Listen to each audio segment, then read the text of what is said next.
Feliz y bendecido día, aprendiendo un curso de milagros. El secreto de la verdadera oración es olvidarte de las cosas que crees necesitar. Pedir algo específico es igual que ver el pecado primero y luego perdonarlo. Del mismo modo, al orar pasas por alto tus necesidades específicas, tal como las ves, y las dejas en manos de Dios.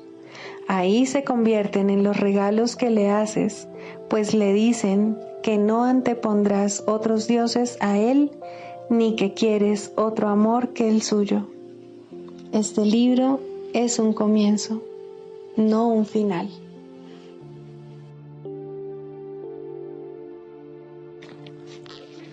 La visión de Cristo es el don del Espíritu Santo, la alternativa que Dios nos ha dado contra la ilusión de la separación y la creencia en la realidad del pecado, la culpabilidad y la muerte. Es la única corrección para todos los errores de percepción, la reconciliación de los aparentes opuestos en los que se basa este mundo. Su benévola luz muestra todas las cosas desde otro punto de vista, reflejando el sistema de pensamiento que resulta del conocimiento y haciendo que el retorno a Dios no solo sea posible, sino inevitable. Lo que antes se consideraba una injusticia que alguien cometió contra otro, se convierte ahora en una petición de ayuda y de unión. El pecado, la enfermedad y el ataque se consideran ahora percepciones falsas que claman por el remedio que procede de la ternura y el amor. Las defensas se abandonan porque donde no hay ataque no hay necesidad de ellas. Las necesidades de nuestros hermanos se vuelven las nuestras porque son nuestros compañeros en la jornada de regreso a Dios. Sin nosotros, ellos perderían el rumbo. Sin ellos, nosotros jamás podríamos encontrar el nuestro.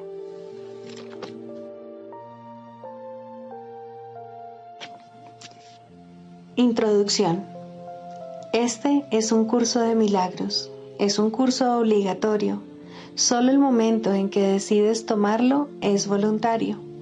Tener libre albedrío no quiere decir que tú mismo puedas establecer el plan de estudios.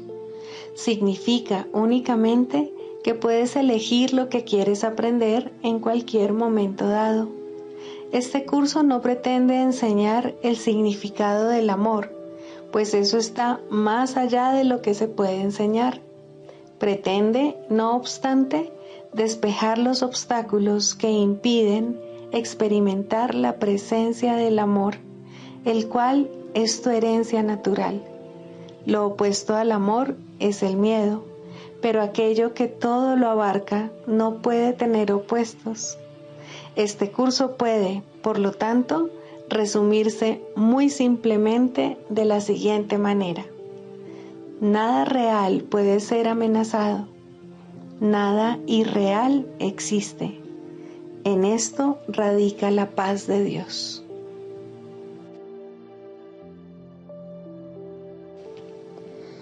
Los milagros son parte de una cadena eslabonada de perdón que, una vez completa, es la expiación. La expiación opera todo el tiempo y en todas las dimensiones del tiempo.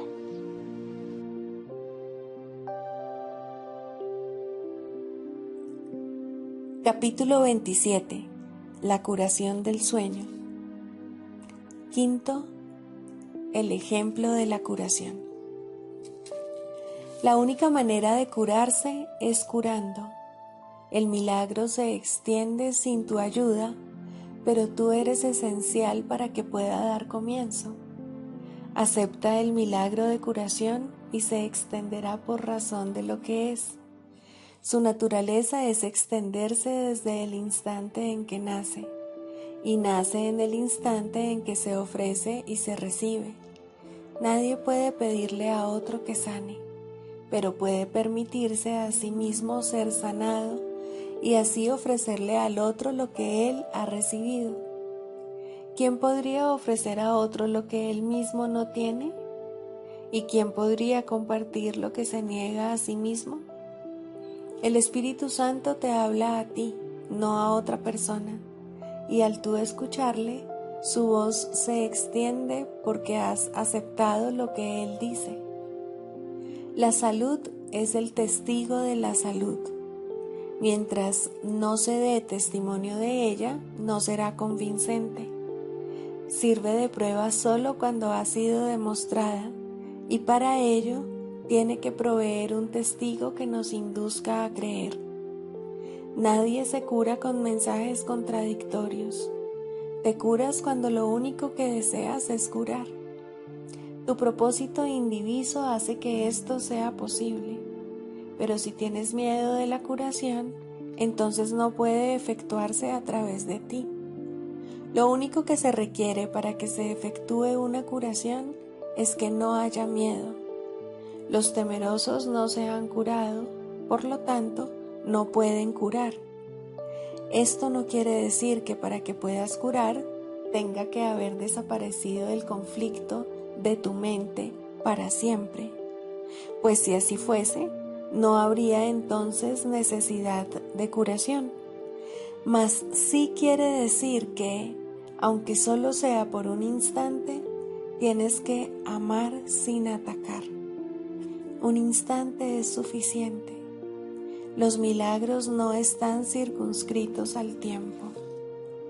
El instante santo es la mirada de los milagros. Desde allí, cada uno de ellos viene a este mundo como testigo de un estado mental que ha trascendido el conflicto y ha alcanzado la paz. El instante santo lleva el consuelo de la paz al campo de batalla, mostrando así que la guerra no tiene efectos, pues todo el dolor que la guerra ha tratado de ocasionar, los cuerpos despedazados y los miembros mutilados, los moribundos gimientes y los muertos silenciosos, son dulcemente elevados y consolados. Allí donde un milagro ha venido a sanar, no hay tristeza, y lo único que se requiere para que todo esto ocurra es un instante de tu amor sin traza alguna de ataque. En ese instante sanas y en ese mismo instante se consuma toda curación. ¿Qué podría estar separado de ti una vez que has aceptado la bendición que el instante santo brinda? No tengas miedo de bendecir, pues aquel que te bendice ama al mundo y no deja nada en él que pueda ser motivo de miedo. Pero si te niegas a dar tu bendición, el mundo te parecerá ciertamente temible, pues le habrás negado su paz y su consuelo, y lo habrás condenado a la muerte. Aquel que pudo haber salvado a un mundo tan penosamente despojado de todo, pero que se volvió atrás por temor a ser curado, ¿no vería acaso a ese mundo como una condenación? Los ojos de los moribundos reflejan reproche y el sufrimiento susurra ¿de qué tienes miedo? Examina detenidamente su pregunta, te la hace en tu nombre. El mundo agonizante tan solo te pide que dejes de atacarte por un instante para que él pueda sanar. Ven al instante santo y sé curado, pues nada de lo que recibes en él se olvida cuando regresas al mundo, y al haber sido bendecido, traerás bendiciones contigo. Se te da vida para que se la impartas al mundo moribundo, y los ojos dolientes ya no acusarán, sino que brillarán con agradecimiento hacia ti que los bendijiste. El fulgor del instante santo iluminará tus ojos y les dará visión para que puedan ver la faz de Cristo más allá del sufrimiento. La curación reemplaza al sufrimiento. El que ve uno de ellos no puede percibir el otro, pues ambos no pueden estar presentes a la vez, y el mundo será el testigo de lo que veas y dará testimonio de ello. Así pues, lo único que el mundo requiere para poder sanar es tu curación. Solo necesita una lección que se haya aprendido perfectamente. Y de esta manera, cuando tú la olvides, el mundo te recordará dulcemente lo que enseñaste. Debido a su agradecimiento, no dejará de prestarte apoyo a ti que te dejaste curar para que él pudiese vivir. Invocará a sus testigos para mostrarte la faz de Cristo a ti que les trajiste la visión, gracias a la cual la presenciaron. El mundo de acusación es reemplazado por otro en el que todos los ojos se vuelven amorosamente hacia el amigo que les trajo su liberación, y tu hermano percibirá felizmente los muchos amigos que antes consideraba enemigos. Aunque los problemas no son concretos, se manifiestan en formas concretas, y son estas formas concretas las que configuran el mundo. Nadie entiende la naturaleza de su problema, pues, de lo contrario, ya no estaría ahí para que él lo pudiese ver. La naturaleza misma del problema es que no es un problema. Por lo tanto, mientras él lo perciba, no lo podrá percibir tal como es. La curación, en cambio, es evidente en situaciones concretas y se generaliza para incluirlas a todas. Esto se debe a que todas ellas son realmente la misma situación a pesar de sus diferentes formas. La finalidad de todo aprendizaje es la transferencia, la cual se consuma cuando dos situaciones distintas se ven como lo mismo, ya que lo único que se puede encontrar en ellas son elementos comunes. Esto, no obstante, solo lo puede lograr uno que no ve las diferencias que tú ves. No eres tú quien lleva a cabo la transferencia de lo que has aprendido, pero el hecho de que dicha transferencia ya se haya llevado a cabo, a pesar de todas las diferencias que ves, te convence de que esas diferencias no podían ser reales. Tu curación se extenderá y se aplicará a problemas que no creías eran tus problemas, y resultará evidente también que todos tus diferentes problemas se resolverán tan pronto como te hayas librado de uno solo de ellos. No puede ser que sus diferencias sean las que hayan hecho que esto sea posible, pues el aprendizaje no puede saltar de una situación a su opuesto y obtener los mismos resultados. Toda curación debe proceder de manera ordenada, de acuerdo con las leyes que han sido percibidas correctamente y que no se han violado. No dejes que la manera en que las percibes te haga sentir miedo. Estás equivocado, pero hay alguien dentro de ti que está en lo cierto. Deja, pues, la transferencia de tu aprendizaje en manos de aquel que realmente entiende sus leyes y que se asegurará de que permanezcan invioladas e ilimitadas. Tu papel consiste simplemente en aplicarte a ti mismo lo que él te ha enseñado. El resto corre de su cuenta. Así es como los innumerables testigos de tu aprendizaje te probarán el poder de éste. El primer testigo que verás será a tu hermano, pero tras él habrá miles, y tras cada uno de estos, 1000 más. Puede que cada uno de ellos parezca tener un problema distinto del de los demás, mas todos se resolverán al unísono, y su común resolución demostrará que las preguntas no podían haber sido distintas. Que la paz sea contigo a quien se ofrece curación. Comprenderás que se te da paz cuando aceptas la curación. No necesitas ser consciente de toda su valía para entender que te has beneficiado de ella. Lo que ocurrió en aquel instante en que el amor entró sin ninguna traza de ataque, permanecerá contigo para siempre.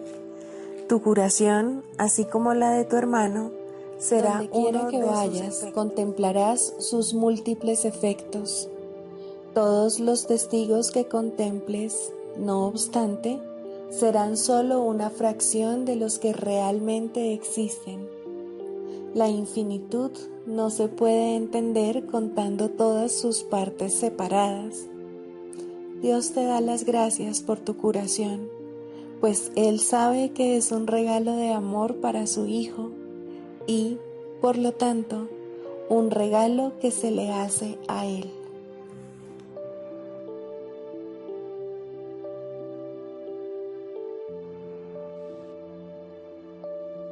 Libro de ejercicios 3.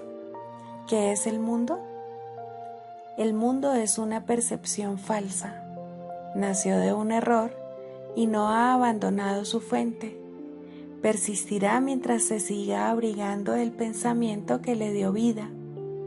Cuando el pensamiento de separación haya sido sustituido por uno de verdadero perdón, el mundo se verá de una manera completamente distinta, de una manera que conduce a la verdad, en la que el mundo no puede sino desaparecer, junto con todos sus errores. Ahora su fuente ha desaparecido, al igual que sus efectos. El mundo se fabricó como un acto de agresión contra Dios. Es el símbolo del miedo. Mas, ¿qué es el miedo sino la ausencia de amor? El mundo, por lo tanto, se fabricó con la intención de que fuese un lugar en el que Dios no pudiese entrar y en el que su Hijo pudiese estar separado de Él. Esa fue la cuna de la percepción, pues el conocimiento no podría haber sido la causa de pensamientos tan descabellados. Mas los ojos engañan y los oídos oyen falsedades. Ahora es muy posible cometer errores porque se ha perdido la certeza. Y para sustituirla nacieron los mecanismos de la ilusión, que ahora van en pos de lo que se les ha encomendado buscar. Su finalidad es servir el propósito para el que se fabricó el mundo, de modo que diese testimonio de él y lo hiciera real. Dichos mecanismos ven en sus ilusiones una sólida base donde existe la verdad y donde se mantiene aparte de las mentiras. No obstante, no informan más que de ilusiones, las cuales se mantienen separadas de la verdad. Del mismo modo en que el propósito de la vista fue alejarte de la verdad, puede asimismo tener otro propósito. Todo sonido se convierte en la llamada de Dios, y aquel a quien Dios designó como el Salvador del mundo puede conferirle a toda percepción un nuevo propósito. Sigue su luz y verás el mundo tal como Él lo ve. Oye solo su voz en todo lo que te habla y deja que Él te conceda la paz y la certeza que tú desechaste, pero que el cielo salvaguardó para ti en Él. No nos quedemos tranquilos hasta que el mundo se haya unido a nuestra nueva percepción. No nos demos por satisfechos hasta que el perdón sea total. Y no intentemos cambiar nuestra función. Tenemos que salvar al mundo, pues nosotros que lo fabricamos, tenemos que contemplarlo a través de los ojos de Cristo, de modo que aquello que se concibió para que muriese pueda ser restituido a la vida eterna.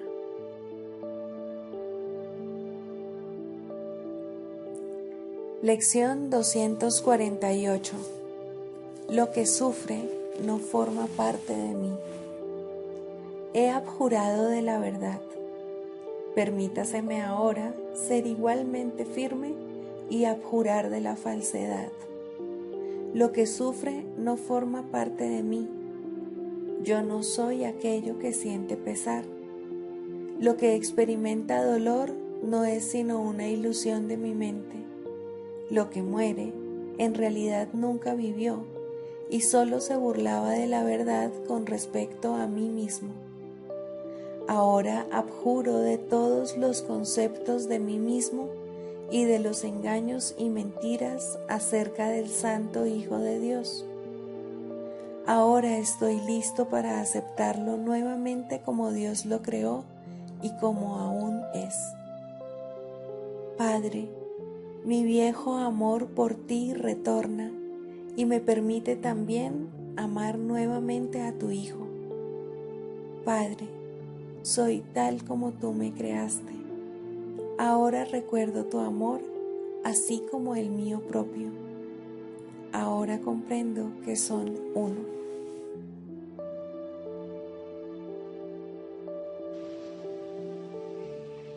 Júbilo.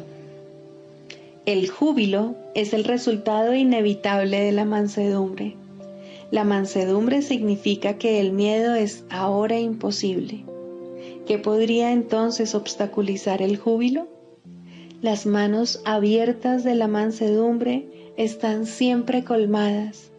Los mansos no experimentan dolor, no pueden sufrir. ¿Cómo no habrían de ser felices? Están seguros de que son amados y de que, por lo tanto, están a salvo. El júbilo va unido a la mansedumbre, tan inevitablemente como el pesar acompaña al ataque. Los maestros de Dios confían en Él y están seguros de que su Maestro va delante de ellos, asegurándose de que no les acontezca ningún daño. Disponen de sus dones y siguen su camino, porque la voz de Dios los dirige en todo. El júbilo es su himno de gratitud, y Cristo los contempla también con agradecimiento. La necesidad que Él tiene de ellos es tan grande como la que ellos tienen de Él. Qué gozo tan inmenso compartir el propósito de la salvación.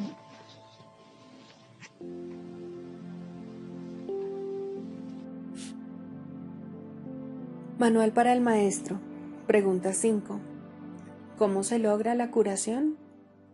Para que la curación pueda tener lugar, es necesario que se entienda el propósito de la ilusión de la enfermedad. Sin ese entendimiento, la curación es imposible. Primero, el propósito de la enfermedad. La curación se logra en el instante en que el enfermo deja de atribuirle valor al dolor. ¿Quién elegiría sufrir a menos que pensase que con ello podría ganar algo y algo que tiene valor para él? Indudablemente cree que está pagando un precio módico por algo de mayor valor, pues la enfermedad es una elección, una decisión. Es la elección de la debilidad procedente de la equivocada convicción de que es fuerza. Cuando esto ocurre, se ve a la verdadera fuerza como una amenaza y a la salud como algo peligroso. La enfermedad es un método concebido en la locura para sentar al Hijo de Dios en el trono de su Padre. A Dios se le ve como algo externo, poderoso y feroz, ansioso por quedarse con todo el poder para sí mismo. Solo con su muerte puede su Hijo conquistarle. ¿Y qué representa la curación dentro de esta loca convicción? Simboliza la derrota del Hijo de Dios y el triunfo de su Padre sobre él. Representa el desafío supremo, en forma directa, que el Hijo se ve forzado a aceptar. Representa todo lo que él se ocultaría a sí mismo para proteger su vida. Si se cura, él es responsable de sus pensamientos, y si es responsable de sus pensamientos, será destruido a fin de demostrarle cuán débil y miserable era. Mas, si él mismo elige la muerte, su debilidad se convierte en su fuerza. Ahora se ha impuesto a sí mismo lo que Dios le habría impuesto, y de esta forma ha usurpado completamente el trono de su Creador. Segundo, un cambio de percepción. La curación es directamente proporcional al grado de reconocimiento alcanzado con respecto a la falta de valor de la enfermedad. Solo con decir, con esto no gano nada, uno se curaría. Pero antes de uno poder decir esto, es preciso reconocer ciertos hechos. En primer lugar, resulta obvio que las decisiones son algo propio de la mente, no del cuerpo. Si la enfermedad no es más que un enfoque defectuoso de solventar problemas, tiene que ser entonces una decisión. Y si es una decisión, es la mente y no el cuerpo la que la toma. La resistencia a reconocer este hecho es enorme, ya que la existencia del mundo tal como lo percibes depende de que sea el cuerpo el que toma las decisiones. Términos tales como instintos, reflejos y otros similares representan intentos de dotar al cuerpo con motivadores no mentales. En realidad, tales términos no hacen más que enunciar o describir el problema, pero no lo resuelven. La base fundamental de la curación es la aceptación del hecho de que la enfermedad es una decisión que la mente ha tomado a fin de lograr un propósito para el cual se vale del cuerpo. Y esto es cierto con respecto a cualquier clase de curación. El paciente que acepta esto se recupera. Si se decide en contra de la recuperación, no sanará. ¿Quién es el médico entonces? La mente del propio paciente. El resultado acabará siendo el que él decida. Agentes especiales parecen atenderle, sin embargo, no hacen otra cosa que dar forma a su elección. Los escoge con vistas a darle forma tangible a sus deseos, y eso es lo único que hacen. En realidad, no son necesarios en absoluto. El paciente podría sencillamente levantarse sin su ayuda y decir, no tengo ninguna necesidad de esto. No hay ninguna forma de enfermedad que no se curase de inmediato. ¿Qué es lo único que se necesita para que este cambio de percepción tenga lugar? Simplemente esto, el reconocimiento de que la enfermedad es algo propio de la mente y de que no tiene nada que ver con el cuerpo. ¿Qué te cuesta este reconocimiento? Te cuesta el mundo que ves, pues ya nunca más te parecerá que es el mundo el que gobierna a la mente. Con este reconocimiento se le atribuye la responsabilidad a quien verdaderamente la tiene, no al mundo, sino a aquel que contempla el mundo y lo ve como no es, pues ve únicamente lo que elige ver, ni más ni menos. El mundo no le hace nada, pero él pensaba que le hacía algo. Él tampoco le hace nada al mundo, ya que estaba equivocado con respecto a lo que el mundo era. En esto radica tu liberación de la culpabilidad y de la enfermedad, pues ambas son una misma cosa. Sin embargo, para aceptar esta liberación, la insignificancia del cuerpo tiene que ser una idea aceptable. Con esta idea, el dolor desaparece para siempre, pero con esta idea desaparece también cualquier confusión acerca de la creación. ¿Cómo podría ser de otra manera? Basta con poner causa y efecto en su verdadera secuencia con respecto a algo para que el aprendizaje se generalice y transforme al mundo. El valor de la transferencia de una idea verdadera no tiene límites ni final. El resultado final de esta lección es el recuerdo de Dios. ¿Qué significado tienen ahora la culpabilidad, la enfermedad, el dolor, los desastres y todos los sufrimientos? Al no tener ningún propósito, no puede sino desaparecer, y con ellos desaparecen también todos los efectos que parecían tener. Causa y efecto no son sino una réplica de la creación, vistos en su verdadera perspectiva, sin distorsiones y sin miedo, restablecen el cielo. Tercero, la función del Maestro de Dios. Si el paciente tiene que cambiar de mentalidad para poderse curar, ¿qué puede hacer el Maestro de Dios? ¿Puede cambiar la mentalidad del paciente por él? Desde luego que no. Para aquellos que ya están dispuestos a cambiar de mentalidad, la función del Maestro de Dios no es otra que la de regocijarse con ellos, pues se han convertido en maestros de Dios junto con Él. Con aquellos que no entienden lo que es la curación, no obstante, tienen una función más específica. Estos pacientes se dan cuenta de que ellos mismos han elegido la enfermedad. Por el contrario, creen que la enfermedad los ha elegido a ellos. No tienen tampoco una mentalidad abierta al respecto. El cuerpo les dice lo que tienen que hacer y ellos obedecen. No tienen idea de cuán demente es ese concepto. Solo con que lo sospecharan, se curarían. Pero no sospechan nada.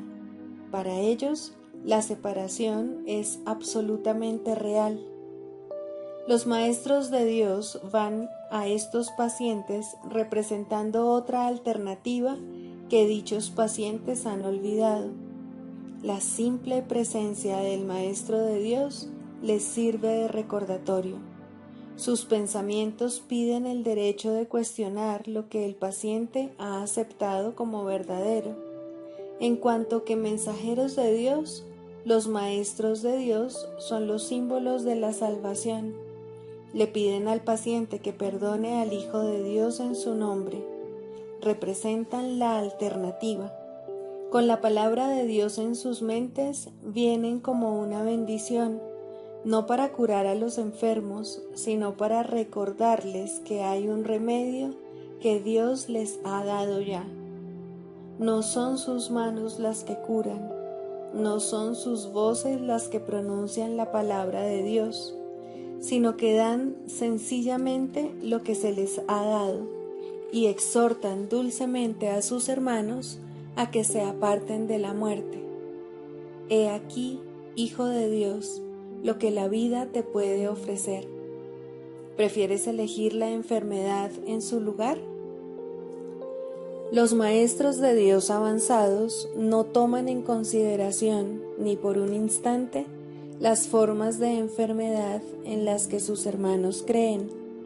Hacerlo sería olvidar que todas ellas tienen el mismo propósito y que, por lo tanto, no son en modo alguno diferentes.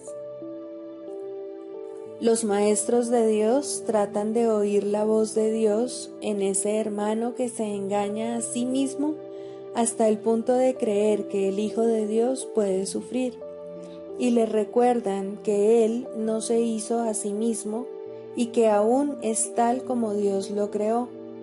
Los maestros de Dios reconocen que las ilusiones no pueden tener efectos.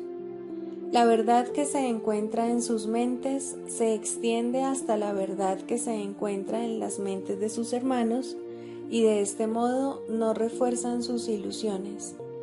Así, éstas se lleven ante la verdad no se lleva ante ellas. Y de esta manera se disipan, no por medio de la voluntad de otro, sino por medio de la única voluntad que existe en unión consigo misma. Esta es la función de los maestros de Dios, no ver voluntad alguna separada de la suya, ni la suya separada de la de Dios. Manual para el Maestro. Clarificación de términos. 6. El Espíritu Santo. Jesús es la manifestación del Espíritu Santo, a quien Él invocó para que descendiese sobre la tierra después de su ascensión al cielo, es decir, después de haberse identificado completamente con el Cristo, el Hijo de Dios tal como Él lo creó. Al ser el Espíritu Santo una creación del único Creador y al crear junto con Él y a su semejanza o espíritu, es eterno y nunca ha cambiado. Fue invocado para que descendiese sobre la tierra, en el sentido de que entonces se hizo posible aceptarle y escuchar su voz. Su voz es la voz de Dios y, por lo tanto, ha adquirido forma. Dicha forma no es su realidad, la cual solo Dios conoce junto con Cristo, su verdadero Hijo, quien es parte de Él. Al Espíritu Santo se le describe a lo largo del curso como aquel que nos ofrece la respuesta a la separación y nos trae el plan de la expiación, al asignarnos el papel especial que nos corresponde desempeñar en dicho plan y mostrarnos exactamente en qué consiste. Él ha designado a Jesús como el líder para llevar a cabo su plan, ya que Jesús fue el primero en desempeñar perfectamente su papel. Se le ha dado pleno poder en el cielo y en la tierra, y lo compartirá contigo cuando tú hayas desempeñado el tuyo. El principio de la expiación le fue dado al Espíritu Santo mucho antes de que Jesús lo pusiese en marcha. Al Espíritu Santo se le describe como el último vínculo de comunicación que queda entre Dios y sus hijos separados. A fin de llevar a cabo esta función especial, Él ha asumido una doble función. Goza de conocimiento porque es parte de Dios, percibe porque fue enviado para salvar a la humanidad. Él es el gran principio corrector, el portador de la verdadera percepción, el poder intrínseco de la visión de Cristo. Él es la luz en la que se percibe el mundo perdonado, en el que solamente puede verse la faz de Cristo. Él nunca se olvida del Creador ni de su creación. Él nunca se olvida del Hijo de Dios. Él nunca se olvida de ti. Te brinda el amor de tu Padre en un eterno resplandor que nunca será extinguido, porque Dios mismo lo depositó ahí. El Espíritu Santo mora en la parte de tu mente, que es parte de la mente de Cristo. Él representa a tu ser y a tu Creador, quienes son uno. Habla por Dios y también por ti, ya que está unido a ambos. Por consiguiente, Él es la prueba de que ambos son uno solo. El Espíritu Santo parece ser una voz, pues de esa forma es como te comunica la palabra de Dios. Parece ser un guía por tierras lejanas, pues esa es la clase de ayuda que necesitas. Y también parece ser cualquier cosa que satisfaga las necesidades que creas tener. Pero Él no se engaña cuando te percibes a ti mismo atrapado por necesidades que no tienes. De ellas es de las que quiere liberarte. De ellas es de las que quiere ponerte a salvo. Tú eres su manifestación en este mundo. Tu hermano te invoca para que seas su voz junto con él. Por sí solo no puede ser el ayudante del Hijo de Dios, pues por sí solo no tiene ninguna función. Pero unido a ti es el resplandeciente Salvador del mundo, cuyo papel en la redención de éste tú has completado. Él te da las gracias a ti y a tu hermano, pues te elevaste con Él cuando Él empezó a salvar al mundo, y estarás con Él cuando el tiempo haya cesado y ya no quede ni rastro de los sueños de rencor en los que bailabas al compás de la exangüe música de la muerte, pues en su lugar se oirá el himno a Dios por unos momentos más, y luego ya no se oirá más la voz, ya que no volverá a adoptar ninguna forma, sino que retornará a la eterna amorfía de Dios. Sigamos a Jesús haciendo del perdón algo tan natural como respirar y algo tan vital como el aire. Amén.